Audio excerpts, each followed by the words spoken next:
Hi, and welcome to CryptoBiography. I'm your host, Brandon Starr. This is episode 398 of CryptoBiography, and it's part 3 of Cold Healing.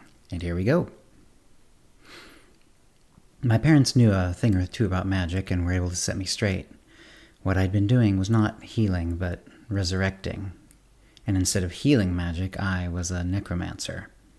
This was a problem. No one likes necromancy or necromancers. And it didn't matter that I never asked to become a necromancer. The main thing that was drilled into me was that I was not to use my necromantic powers. And I got it. Of course, I got it. But there was a problem. My powers didn't want to go unused. At first, I didn't realize what was happening, but over weeks, then months, I realized that a cold itch was building up somewhere on the back of my neck. And eventually I realized that itch was my magic wanting to be unleashed. I forced it down, but this itch became stronger and stronger. Sometimes it was literally an itch. Sometimes it was a cold, clammy feeling. And sometimes it was strangely like a hunger. And so eventually, I couldn't keep it back any longer.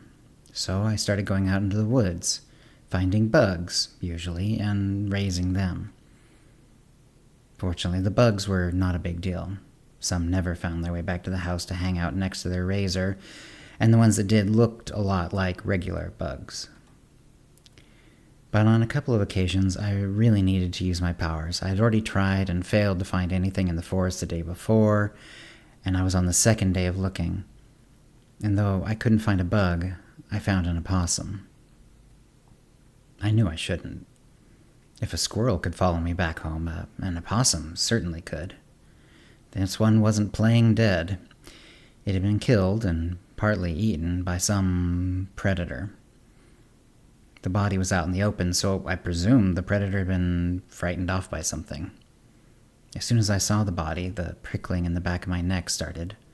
I wanted to raise the opossum. I couldn't say no. Before I'd really thought about it, I was kneeling next to the dead thing, touching it lightly, and the cold energy started rolling out from the back of my head and down my neck and shoulders and arms and fingertips. The opossum jerked, and it opened its eyes and looked at me.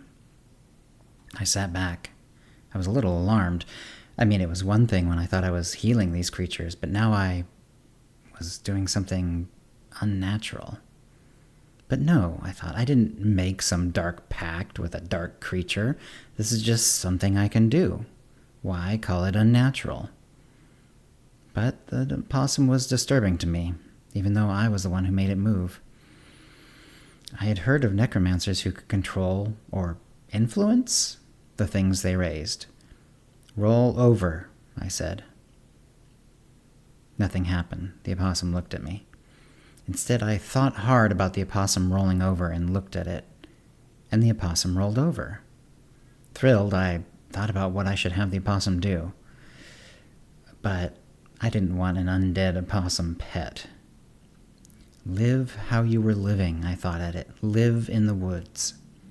I stood up and backed off. The opossum looked at me blankly, but did not follow.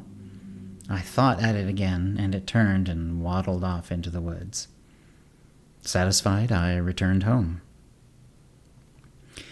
After that, I started raising animals regularly, just to get the creeping feeling off my neck. And I made them all just live their regular lives, though I must admit I didn't follow up with them to see what that ended up meaning. For a long time, no one knew a necromancer lived in our small town, but over time there started to be rumors. People saw animals staring at them blankly, or not running away when approached.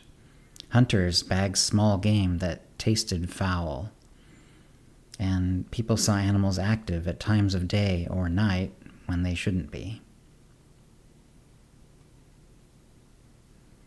And that's the end of the story for this week. I hope you enjoyed it. I'm enjoying writing this story, and I wish I had written more, but it was just, I found it slow going. Sometimes it happens like that, and then sometimes, then there's a breakthrough, and I write, like a ton of stuff all at once. But in this case, it's been a little tough. I'm hoping to get more written this week, of course. I'm a little nervous because I just found out, my wife alerted me that she's feeling sick, and she's feeling sick with something that her coworkers have had recently. So they've passed it on to her, and that probably means I'm already exposed to it. So I may be sick this week, and if I am, well, I'll still try to write, but we'll see what happens.